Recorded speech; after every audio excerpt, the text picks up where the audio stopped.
Hello, amazing women over 40. Has perimenopause caught you by surprise, shaking up your life, especially if you are an introvert?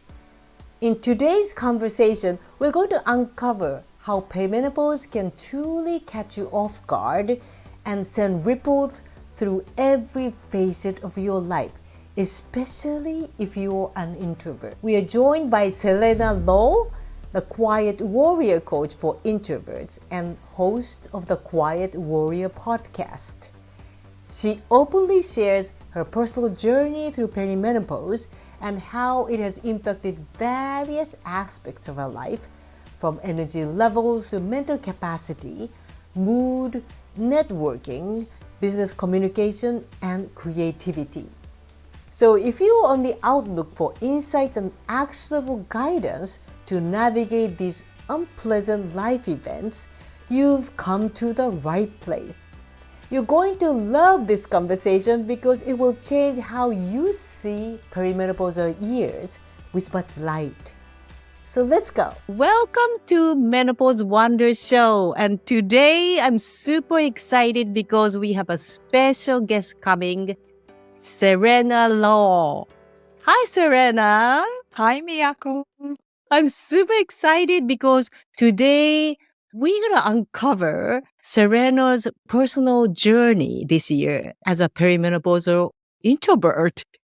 And for those who don't know Serena, she is a quiet warrior coach for introverts. And she has a beautiful podcast called the Quiet Warrior Podcast. So welcome to our show, Serena. Thank you so much, Miyako. So grateful to be here. Yes. And I'm very excited about how much deeper can we go, because you shared with me that you have some history or some journey through perimenopause, especially this year. And you can share how it has impacted your daily life, and especially the various aspects of life, such as like from energy level, mood, and also the networking. And you are the coach, so you have a daily communication with your clients and you need to show up. I'm super interested and curious on how you went through and how you find your own strategies around that. So before we dive in, could you share, Serena, a little bit about what you do and why you do it? Sure. So what I do is I empower quiet achievers to become quiet warriors. Now, when I say quiet achievers, I'm referring to all the people who present as introverts, who tend to be on the margins, on the outside, not quite in the inner circle of things. People Mm-hmm. who shy away from being in the spotlight, not Yes. because they don't know or they don't have enough knowledge, but because their natural tendency is that they don't like having the spotlight on them. It makes them nervous and anxious. But Mm-hmm. when you get them by themselves and you have a one-on-one conversation with them, you ask them some deeper questions, you often find that they're very wise. They just don't Yeah. like to be front and center. So these are the quiet achievers, and they usually do very good work. They have very Mm-hmm. high standards. Sometimes they can be perfectionists. They Mm-hmm. just love delivering things to a very high standard and producing good work. And they don't Yeah. necessarily like to talk about it or draw attention to themselves. Mm-hmm. So they are quietly achieving in the background. Now, Right. the problem with being a quiet achiever in a corporate or Western culture or extrovert biased culture is that if you don't draw attention to yourself in some way, you may get overlooked. And it happens very frequently that people Mm-hmm. who are actually very high caliber don't get noticed or get passed over or get undervalued because they are not seen and heard, because Mm-hmm. they think that people should be able to judge me by the quality of my work. If I work hard Yes. and do good work, that should be enough. But in Right, the right. extrovert bias culture, you actually have to go further than that. You actually have to find some way to let people know and let people who have influence know that you are here, that you're doing this work, that this is something you're passionate about, this is something you're very good at, and you can't be Mm-hmm. shy about talking about Yes. yourself. So that's where introverts struggle. So when they become introvert warriors, the transformation then is that they learn to speak up.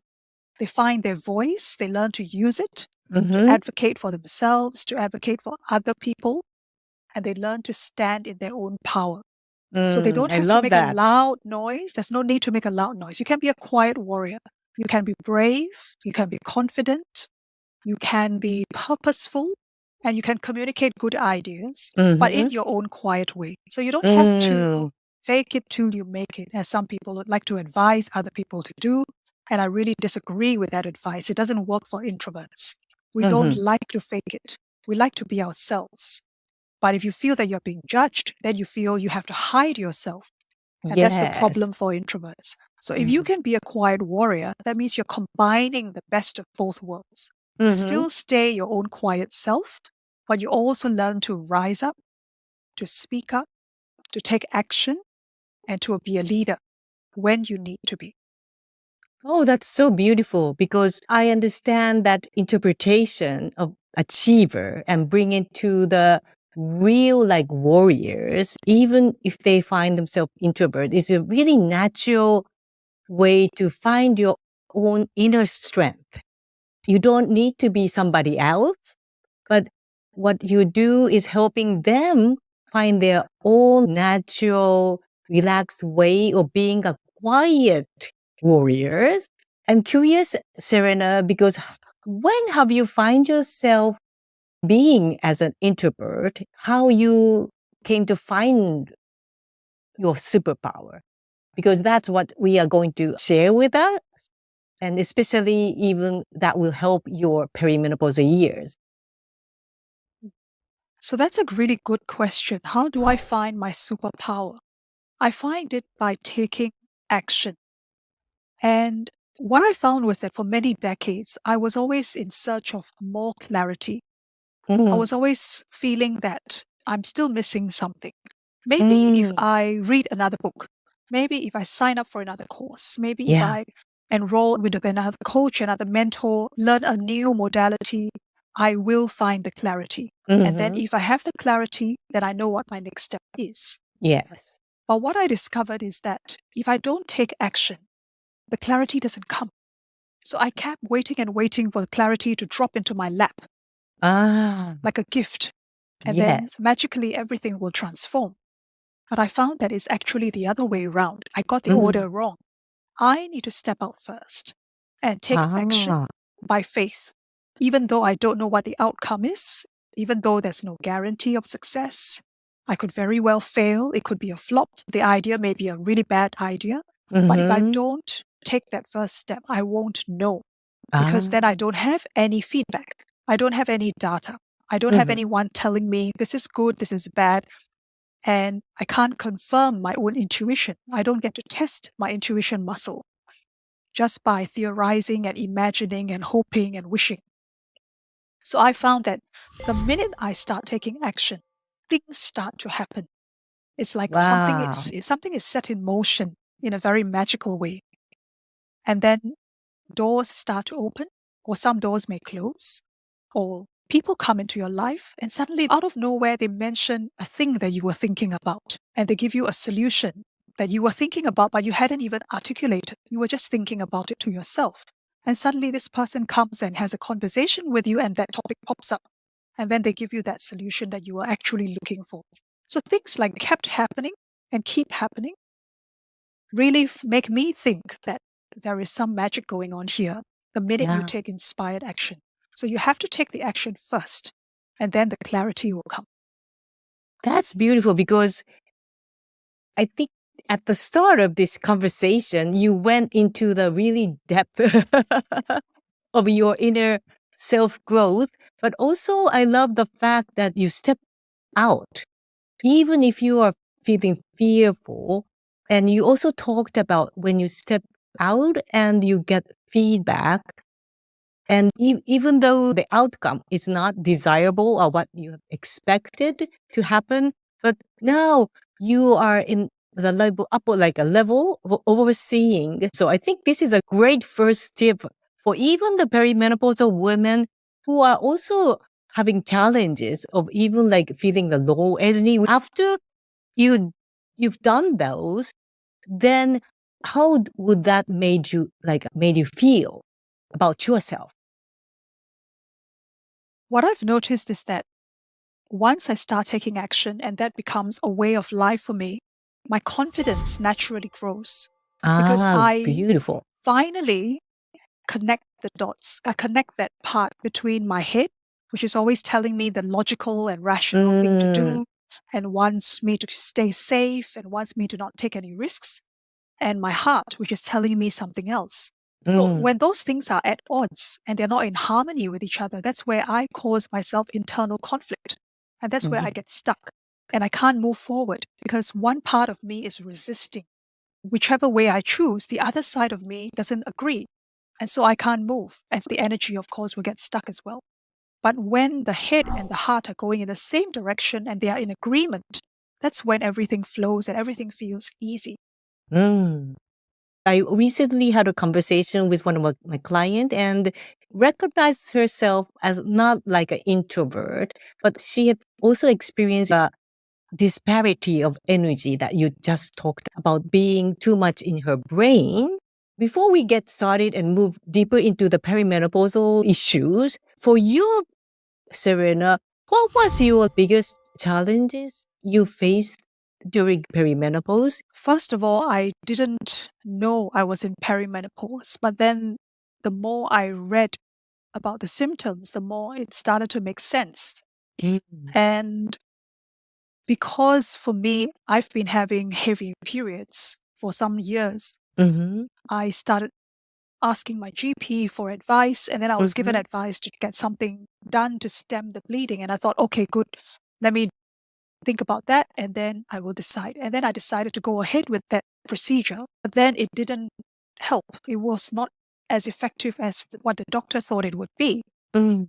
And the whole time I was trying to function in my usual way, which is I also facilitate an introvert community and I several times a month I would organize in-person events for them in the city. Now those Wow. sorts of events for an Mm. introvert take a lot of energy. It means I have to commute to the city and I don't live near the city. It means I Mm-hmm. have to curate an itinerary that is suitable for all the needs, cater for everyone's needs, and I Mm-hmm. need to be switched on energetically to be the greeter, to be the welcomer, to help people feel at ease if they're meeting for the first time, to run the program, to make sure everyone feels included. So even if it's a 2 hour program, by the end of the day, I would be pretty exhausted. So I Yes, got I to a can imagine. point where I found that my mental capacity was actually being affected by the perimenopause Mm-hmm. because I had become anemic because my iron levels were so low and it was actually affecting my ability to think clearly. And it got to a Yes. point where I had to reschedule events or cancel events because my health just wasn't good enough. And I felt so disappointed in myself. I felt that I was Mm. letting people down because my health wasn't great. And of course, usually we are harder on ourselves than other people are on us. People are usually very relaxed and very understanding about these things. Mm-hmm. They know that if someone's not well, we give them time to rest and we don't put Yeah. any more expectations on them. But the funny thing is, we put expectations on ourselves, some of us, Ah. especially those who are perfectionists or those who have been accustomed to being a good girl from childhood and you want to please people or you want to live up to expectations. You don't Mm-hmm. want to make people feel like you've let them down. You don't want to disappoint them. Mm. And so I needed to learn to manage my own expectations, my own boundaries, and not to Wow. feel guilty that sometimes my health did not permit me to be as active as I wanted to. The symptom itself, the low energy and the busy mental situation happen. But what often the case I see my clients is about self-blame. And that's not only happening to my clients, but I see in myself too. So this is, but in my case, it's not symptoms of perimenopause, but I recently had a COVID. And the first thing that hit me was, what have I done wrong? Or those type of thinking. And it hit us really hard and pulled down our energy even more. I was not giving myself permission to rest fully, to accept that my body has limitations, that as I get older, I need to make some adjustments. I wasn't ready to make those adjustments. I wanted to keep powering on. I felt I've got so little time and so many things to do, and I want to tick things off the list. And I want to feel accomplished. I want to feel that I've achieved all these things because that gives me a feeling of satisfaction. When that gets derailed, then I feel disappointed in myself. I feel that, and I remember myself feeling that disappointment. Not in others, but myself, right? And that's a really heavy feeling.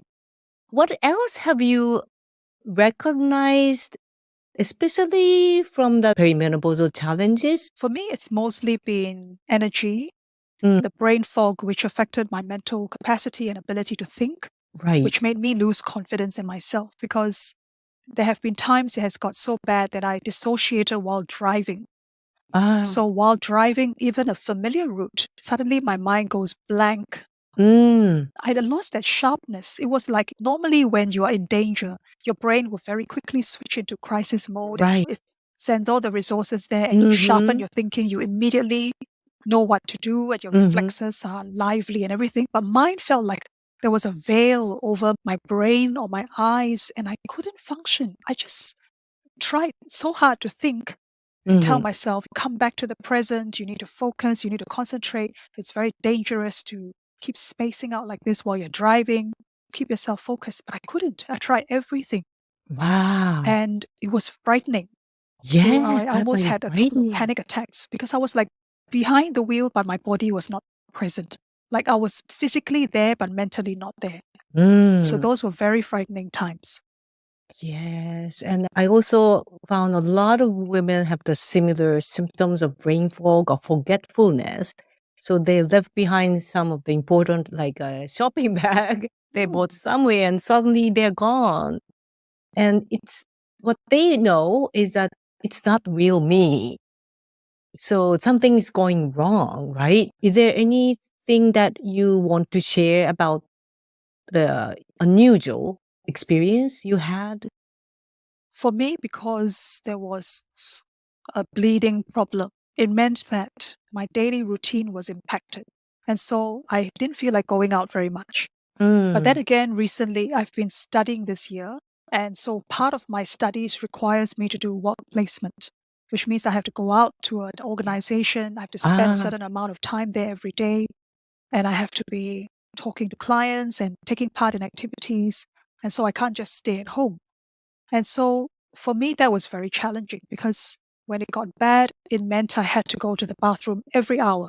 ah, And that's it's not just the going to the bathroom, it's also what it makes you feel. You feel like you're not in control of your body anymore. mm, You feel like you're always nervous and always hyper vigilant.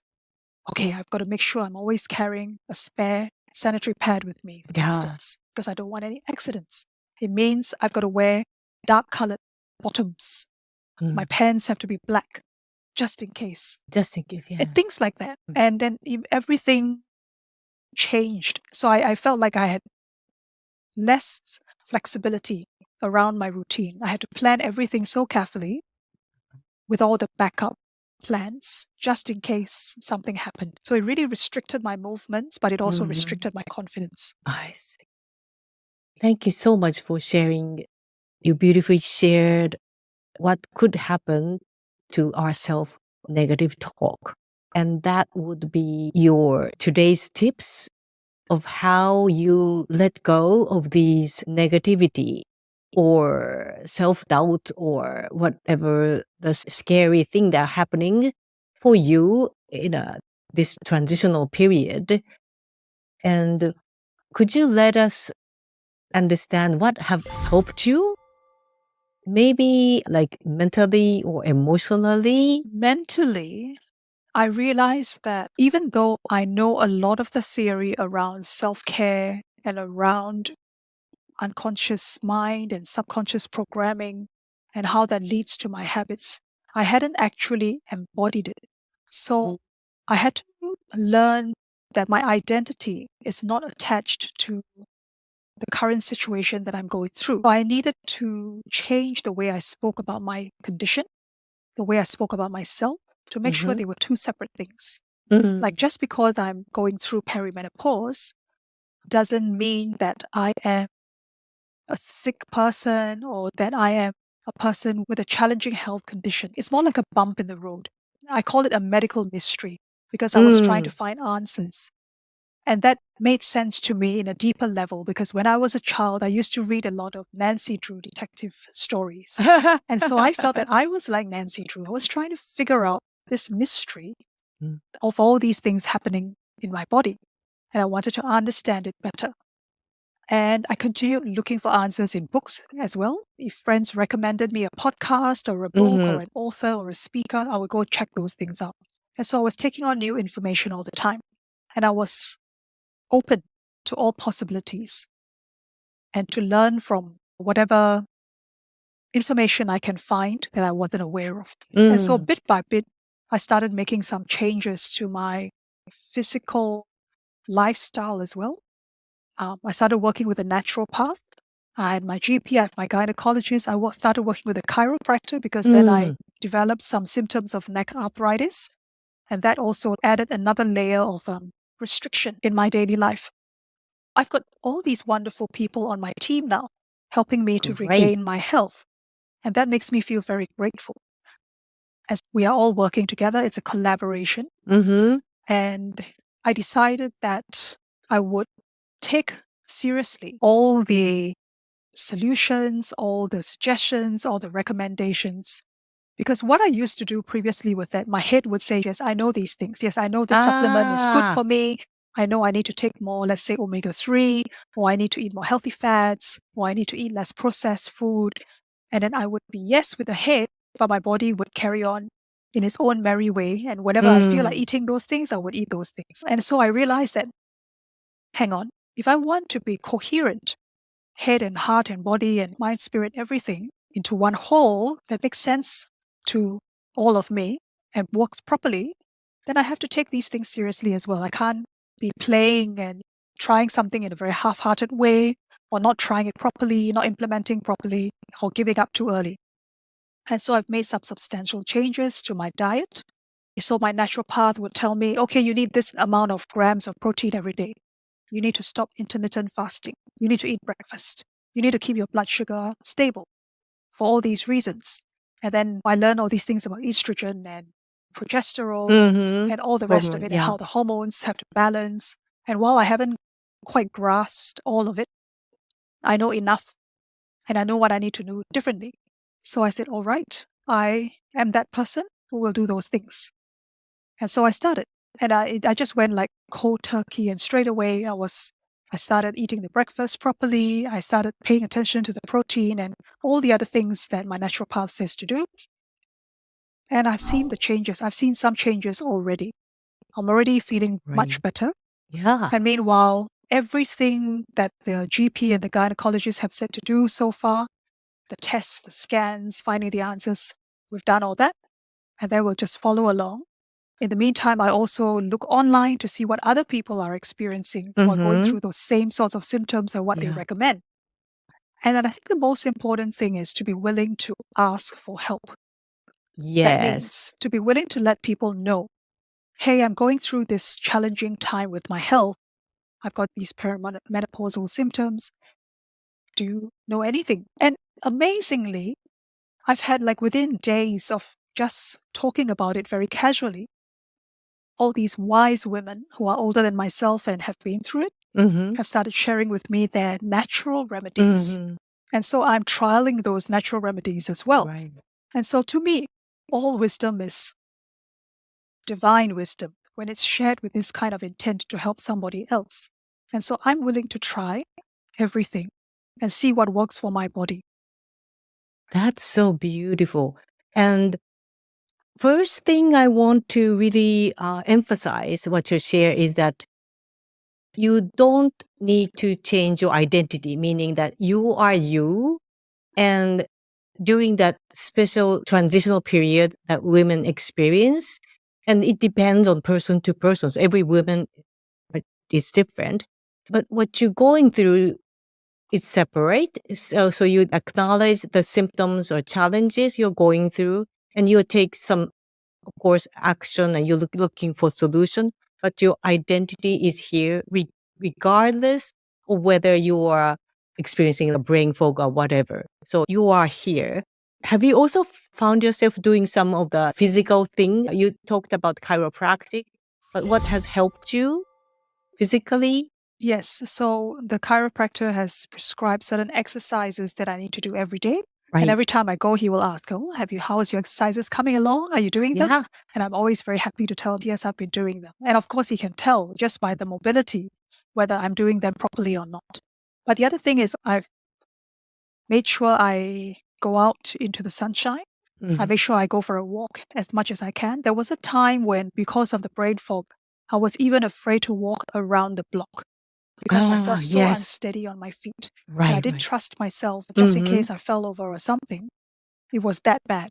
So there have been periods when I could not do the walks. But I now I'm getting back into that routine and increasing the walks. So I'll just tune into my body and I'll just ask myself, do I feel like going to the park today or do I just want to go around the block twice? And whatever answer comes up, that's the right answer. And I don't feel any more guilt about, oh, I should have gone for a longer walk. I should have walked 5 kilometers or 10,000 steps or whatever. I go with whatever my body is telling me it wants to do now. So that's something you already manage so beautifully.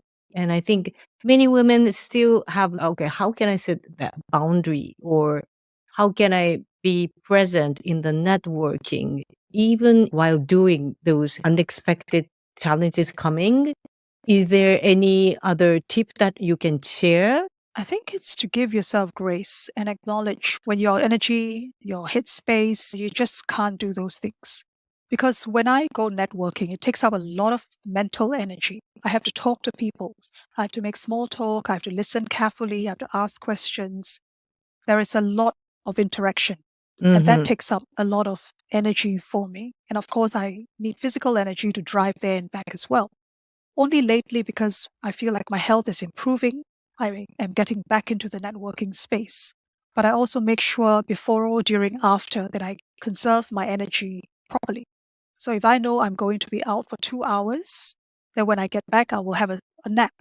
Mm-hmm. And I make no apologies about having a nap because it's Yeah. important to me to have that 1 hour or half an hour of just doing nothing and just resting. Mm-hmm. And Mm-hmm. then if I need to go out again in the evening, I make sure I get there early so that I'm not stressed trying to find a car park. I get there early and then I can maybe sit in the car, listen to some music to get myself in a good, calm, positive state before I walk into a room full of strangers.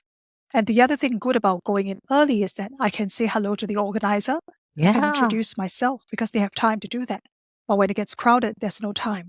And Yeah. when there are too many people, I don't function well as an introvert. Mm-hmm. I feel that I have to try very much harder. Sometimes I have to shout to make myself heard because the place is so noisy. And Mm-hmm. I'm not good at projecting my voice like that. I prefer quiet, intimate conversations where I can hear properly, I can speak properly, and there is no rush.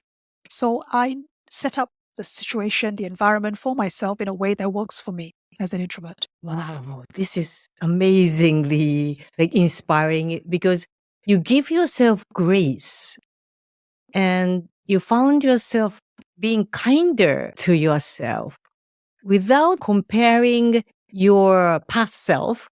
Maybe like in 30s or in 20s, you've done all these, but now you're allowing more space and your own worth, self worth is much, much higher, right? Because you build up all these beautiful expertise, not only skills and love. Everything is now you're so much value to this world and you just accept it. And you're like treating yourself like a queen and you come always first. So I love that beautiful setting your identity, even while having the strange symptoms, but you are nurturing yourself. And the other point is that knowing what you feel comfortable, especially around what you also shared about like a convention or speaking in public, but also your, okay, I am this. So I don't like noisy space or setting, right? And then I would love to have this quietness. So being really clear about what you love to be surrounded. And that's so amazing because as a woman, I'm past perimenopause stage and in 60. And I also feel the same way, even like after I experienced COVID. Hearing about COVID and actually experiment with myself is totally different, like you said. So how does that make you feel right now? I know that yourself is in the midst of this, but you start to feel better with a new like team. They are all wanting to support you and you are caring for yourself. I think the key word there is supported and also allowing. Previously, I would have tried to control everything.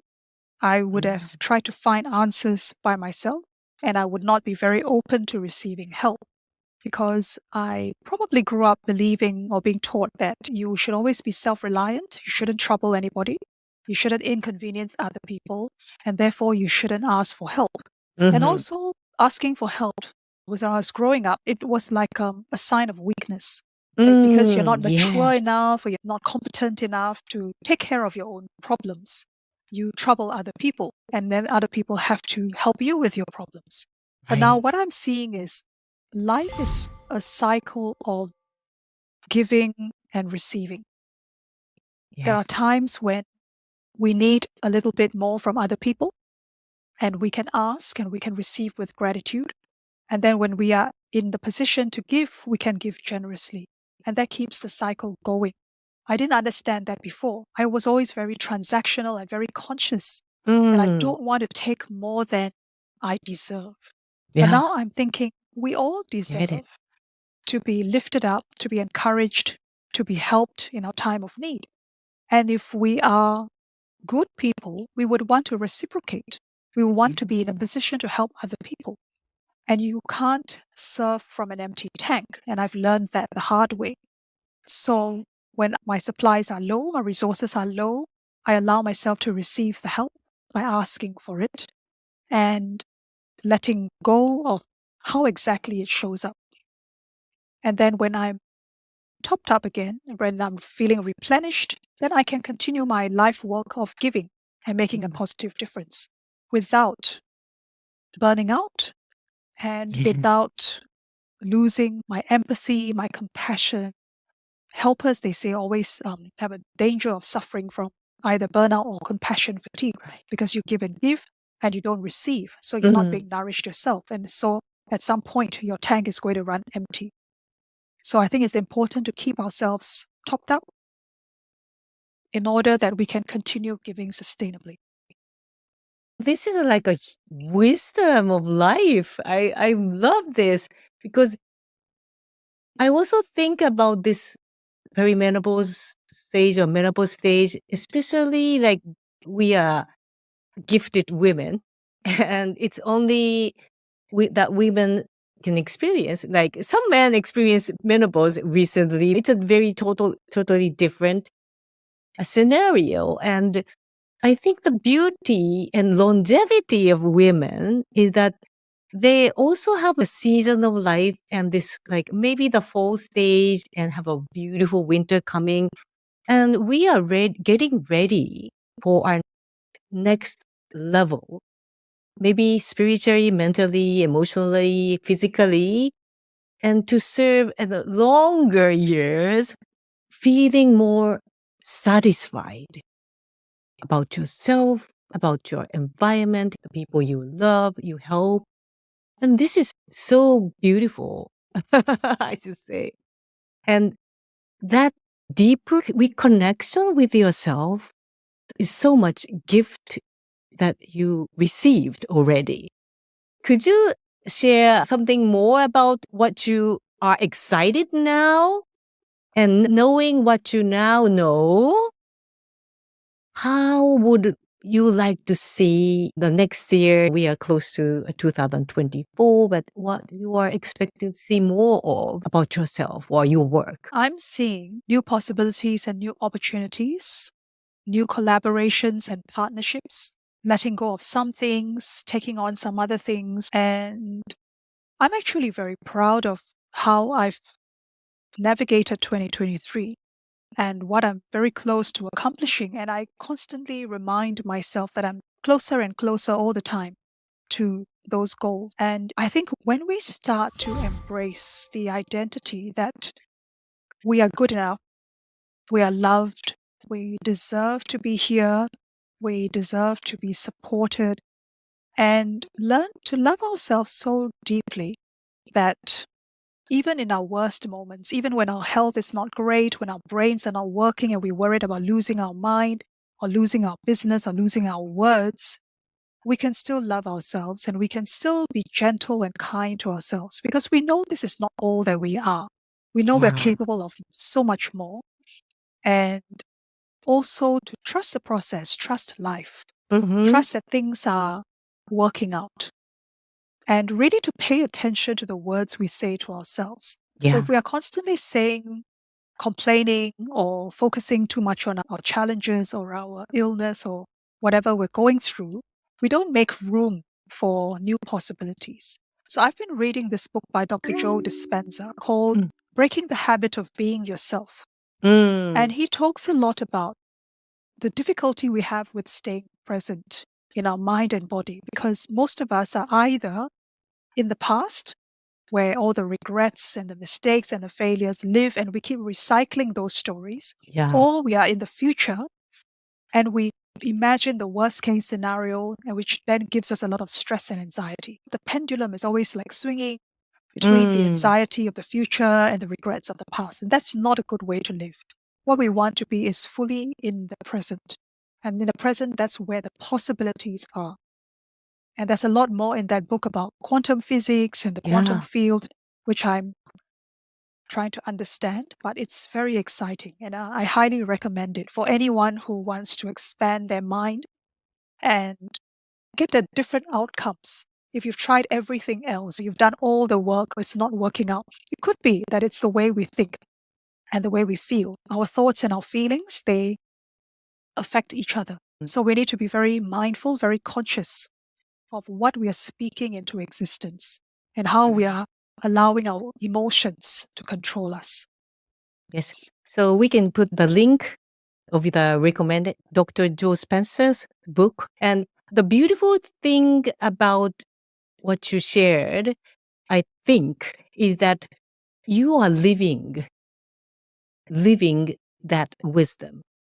So a lot of times we just read, but forget to apply. But what you're actually living and finding your own like inner wisdom that you shared at the beginning of our conversation, and you are connecting all dots so that you are more confident about allowing yourself to love yourself even more, and also listen to your words or like a wisdom. Even if you are mentioning about your symptoms, you are separating that identity and you know what you are talking about. And also you are being present and being focused on not in the past, regretting the past, but just for the being the present at this moment so that you are allowing more possibility to flow into your life. And you are the living example of women as a perimenopausal introvert, but as a perimenopausal introvert coach, super coach. And I highly respect what you are doing for yourself and what you're doing for others. Thank you so much for that affirmation and those kind words, Miyako. Yes, thank you so much. And for those who want to learn more from Serena or who wants to connect with you, where can people find you? So I'm very active on LinkedIn. You can find me there. I also have my Serena Law, website. right? Yes, Serena Yes. Low. Yes, That's I'm right. putting the link below. Yes. Yeah. and on my website as well. That's serenalow.com.au. Yes, thank you so much. And I truly, genuinely appreciate your open conversation about this sensitive topic. And by sharing these, what you're going through and what you find the light of being more confident about yourself and what you do and how you can find solutions that is right for you, then that would be the wonderful sharing of your love with this world. So congratulations, and I really looking forward to witness your growth and your business growth too. Thank you so much, Miyako. Thank you so much. And we'll see you soon. And here's the exciting part. I have a special gift for you that can truly make a difference in your life. It's my free guide called Unlocking the 5 Hidden Gems for Perimenopause Symptoms Relief. This guide empowers you to find natural relief and unleash your inner radiance without relying on supplements or hormones. Inside, you'll discover the secrets to naturally finding relief from your symptoms. I'll guide you through challenges that are often misunderstood, helping you find effective solutions that have worked for many women just like you. Imagine saying goodbye to restless nights and those annoying hot flashes, and embracing life with renewed energy and vibrancy. What would that look like for you? This guide is your first step toward menopause revolution. Click the link in the description below to instantly access your free guide and join me on this amazing journey to your vibrant self in your prime years. Thank you so much for watching, and I can't wait to see you in my next video. Bye!